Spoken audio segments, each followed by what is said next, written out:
कि जिस परीक्षा की तैयारी के लिए आप एक बरस से लगे हुए थे, अब उसकी तैयारी में महज 12-13 दिन बस बच गए हैं।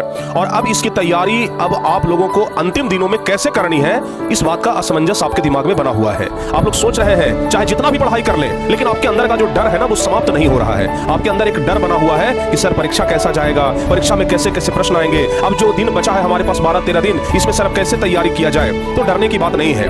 आज हम आपको बताएंगे कि बचे हुए जो 12-13 दिन है ना, इसमें किस तरीके से तैयारी किया जाए। हमारा जो बेस्ट प्लान है वो कैसा होना चाहिए बचे हुए प्यारे बच्चों 12-13 दिन के लिए। तो अगर आज आप लोग इस वीडियो को पूरा देखते हैं और इस वीडियो में हम जैसे आपको 12 दिन बताएंगे बस वैसे आप लोग कर लीजिए, उसके बाद देखिए 12वां दिन आपके अंदर एक नया विश्वास जगेगा और वो सेल्फ कॉन्फिडेंस प्यारे बच्चों आपके अंदर एक नई ऊर्जा को जागृत करेगा।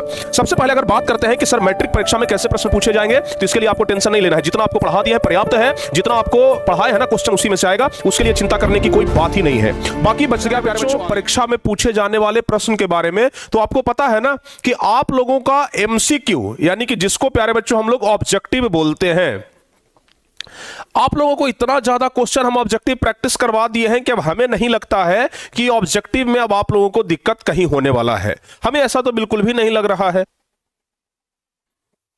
अगर बात किया जाए साइंस का, ठीक है ना, अगर बात किया जाए एसएसटी का, तो ये दोनों में हमें लग रहा है कि 80 में से ना आप 40 में 40 बना करके आएंगे। अगर बात किया जाए बाकी सभी सब्जेक्ट का, तो जहां तक ऑब्जेक्टिव का बात है, एमसीक्यू का बात है, तो आप प्यारे बच्चों एकदम 100% ऑब्जेक्टिव सही करके आओगे। इतना तो हमें भरोसा हो गया है, इतना विश्वास हो गया है। अब बारी है सब्जेक्टिव क्वेश्चन की। अब आपके मन में जो डर बना हुआ है ना, वो कहीं ना कहीं सब्जेक्टिव के लिए ही बना हुआ है। अपने आप से आप पूछ करके देखिए, आप अपने आप को अंदर से झांक करके देखिए, आपके मन में भी यही सवाल आएगा, सर ऑब्जेक्टिव में तो टेंशन नहीं है, सब्जेक्टिव में टेंशन है। कैसा सवाल आएगा, कितना भारी सवाल आएगा। क्योंकि आपको हम बता दें कि 2023 का जब मैट्रिक का परीक्षा हुआ था, तो सब विषय तो भाई एकदम बढ़िया बढ़िया क्वेश्चन था। सोशल साइंस में थोड़ा सा बच्चों को तबाह कर दिया था। तो कहीं ना कहीं आपके मन में भी उस प्रकार का डर चल रहा होगा कि सर कहीं अगर हार्ड क्वेश्चन आ गया तो सर क्या करेंगे। अगर आसान क्वेश्चन आया तो बहुत अच्छा बात है, हार्ड क्वेश्चन आया सर तब तो बहुत दिक्कत हो जाएगा। तो सर इसके लिए अब कैसे तैयार हो, अपने आप को कैसे तैयार किया जाए। तो देखो भाई, इसके लिए ना प्यारे बच्चों आपको पता है ना कि हमारा एक बैच आया था ब्रह्मास्त्र बैच, ठीक है। और ब्रह्मास्त्र बैच में हम आपको बोले थे कि 5-5 सेट हम सब विषय का करा रहे हैं, ठीक है ना। आप लोगों को भाई पुनः एक बार हम फिर से कहते हैं, कम से कम प्यारे बच्चों जो आपके पास समय बचा है उसमें अभी से भी डेली कम से कम 2 से 3 सेट जरूर आप लोग कंप्लीट करिए। समझ रहे हैं ना। तो सबसे पहला चीज सेट प्रैक्टिस, सबसे पहला चीज ध्यान रखिएगा। जो बचा हुआ जो दिन आपके पास है, तो उसमें 1 नंबर में तो आप डेली कम से कम 1 सेट प्रैक्टिस जरूर करिए हर एक सब्जेक्ट का, ठीक है ना। 1 सेट प्रैक्टिस प्यारे बच्चों जरूर करिए हर एक सब्जेक्ट का।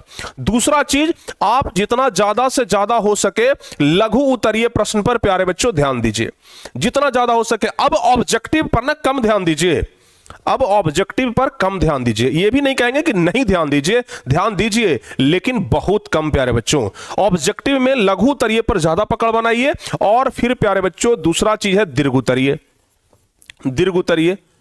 इस पर पकड़ बनाइए। अब बहुत सारे बच्चे क्या करेंगे कि जिस क्वेश्चन को साल भर पढ़े ही नहीं, अब इन दिनों में ना बहुत सारे बच्चे उस क्वेश्चन को ज्यादा याद करने में लग जाएंगे।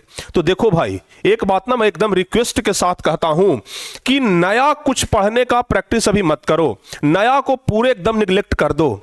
जितना आप लोग पढ़ लिए हैं ना, अगर उतना ही को अगर बढ़िया से रिवीजन कर लिया जाए तो आपका एक बेहतरीन नंबर आ सकता है। तो अब आप लोग नया पढ़ने के लिए ट्राई मत करिए, नहीं तो पता है नया पढ़ने के चक्कर में पहले वाला रिवाइज भी नहीं कर पाएंगे, पहले वाला को आप दोबारा पढ़ नहीं पाएंगे, और पता चलेगा कि नया तो हमसे हुआ नहीं, पुराना भी नहीं हो पाया।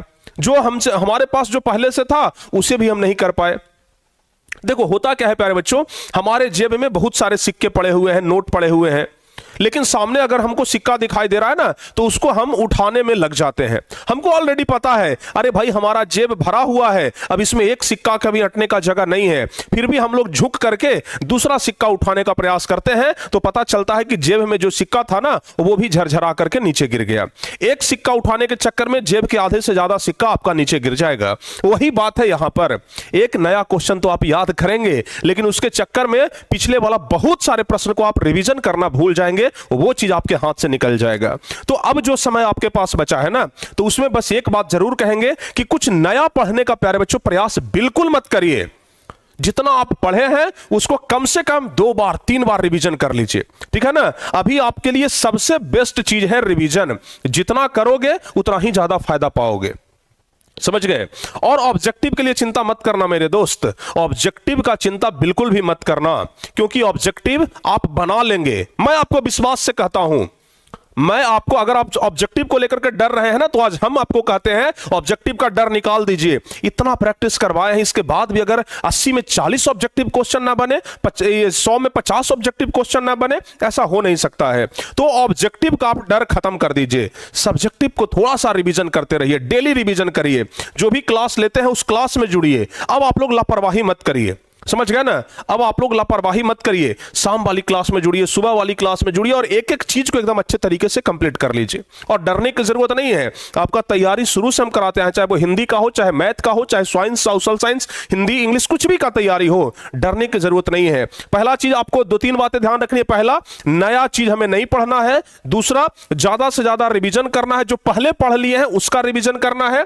तीसरा, हम लोगों को सेट प्रैक्टिस करना है, समझ गए ना, यानी कि परीक्षा से पहले घर पर परीक्षा देके जाना है, समझ गए। परीक्षा में तो बाद में भाई परीक्षा देंगे, परीक्षा से पहले हम घर पर परीक्षा दे देते हैं, देख लेते हैं कितना हमारा आ रहा है, डर को खत्म करना है। तो सेट प्रैक्टिस में क्या होता है ना कि परीक्षा से पहले आप परीक्षा दे देते हैं, समझ गए। तो ये सेट प्रैक्टिस जरूर करना है। लघु उत्तरीय प्रश्न को जितना ज्यादा हो सके प्यारे बच्चों उस पर ध्यान दीजिए, और दीर्घ उत्तरीय प्रश्न को भी एकदम अपने दिमाग में अटा लीजिए, ठीक है ना। अगर पूरे 10th क्लास की बात किया जाए तो लगभग अगर आप 100-150 दीर्घ उत्तरीय अगर देख लेंगे ना, और आज तक साल भर में तो भाई इतना तो जरूर पढ़े होंगे, तो बस इतना आप लोग रिवाइज कर लीजिए। हम देखने का बात कर रहे हैं, रटने का बात नहीं कर रहे हैं, या फिर नया चीज पढ़ने का बात नहीं कर रहे हैं। जो कुछ हम आपको पढ़ाए, जो कुछ हम आपको सिखाए, हमारा नोट्स आपके पास है, नोट्स को उठाइए और रिवीजन कर डालिए, समझ गए ना। टारगेट बोर्ड एप्लीकेशन में नोट्स है ना, उस नोट्स को उठाइए, आप लोग प्रिंट भी करवाए होंगे, और उसको प्यारे बच्चों रिवीजन कर जाइए, ठीक है। आपको हम बुक दिए थे, बुक में जितना भी क्वेश्चन है उसको रिवीजन कर लीजिए। टारगेट बोर्ड का जो बुक दिए थे उसको रिवीजन कर लीजिए। तो हर एक चीज को अगर आप पढ़ लेते हैं, अच्छे तरीके से समझ लेते हैं, इसके अलावा क्रैश कोर्स में हम आपको इंपॉर्टेंट कुछ क्वेश्चन बताए थे, तो वो सब कुछ अगर आप पढ़ लेते हैं ना, लेकिन हम फिर से आप एक बार कहेंगे, ज्यादा नया पढ़ने का प्रयास मत करिए। जितना पढ़ लिए हैं भाई मेरे पर्याप्त है, उतना से आप बढ़िया नंबर ला पाएंगे, ठीक है ना। तो चलिए, कमजोर से कमजोर छात्र भी इस चीज को आप 12 दिन तक फॉलो करके देखिए, ठीक है ना। डेली आपको क्या करना है, सेट प्रैक्टिस, लघु उत्तरीय, दीर्घ उत्तरीय, नया पढ़ने का प्रयास नहीं करना है, रिवीजन करना है। और कम से कम प्यारे बच्चों, अभी के अनुसार हम बता रहे हैं 15 घंटा तो जरूर पढ़ाई करिए। 15 घंटा में कसर मत छोड़िए, 15 घंटा जरूर। ज्यादा कर रहे हैं बहुत अच्छी बात है, कम कर रहे हैं बहुत खराब बात है। तो ज्यादा हो जाए लेकिन कम नहीं होना चाहिए। तो ये 15 घंटा जो है ना, इसको एकदम गांठ बांध करके रख लीजिए। 15 घंटा सुबह का पढ़ लेंगे हम 3-4 घंटा, दोपहर में पढ़ लेंगे 3-4 घंटा, शाम में पढ़ लेंगे, रात में पढ़ लेंगे, भाई 15 घंटा से ऊपर हो जाएगा।